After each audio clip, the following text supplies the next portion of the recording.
akili kwenye swala zima la kutafuta pesa ni jambo la muhimu sana.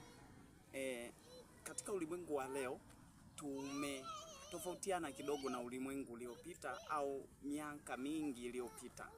Katika siku nyingi zilizopita watu walikuwa wakitumia nguvu nyingi kutafuta pesa, lakini katika dunia ya leo haihitaji mtu utumie nguvu nyingi kwenye kutafuta pesa. Unatakiwa kutumia akili nyingi zaidi ya nguvu unazozitumia.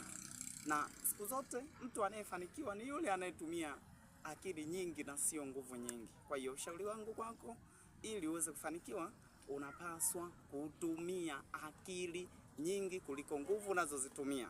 Nitakupa mfano. Mataifa yaliyoendelea katika dunia, tunayo Marekani, tunayo China. Ni moja kati ya watu ambao wanatumia akili nyingi kuliko nguvu wanazozitumia, na ndio maana mpaka leo ndio mataifa ambayo ni super power duniani. Kwa hiyo, na moja kati ya vitu ambavyo vinaonyesha kuwa wanatumia akili nyingi kuliko nguvu ni swala zima la ubunifu. Wenzetu wanaita creativity and innovation. Masuala ya ubunifu na uvumbuzi.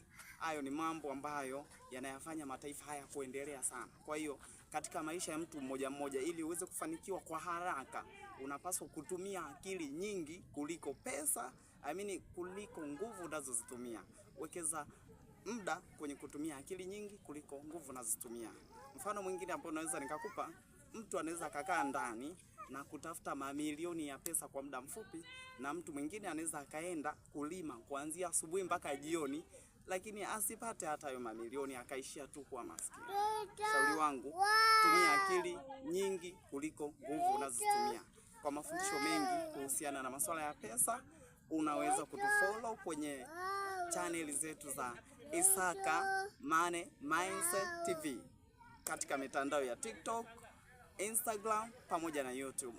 Asante sana.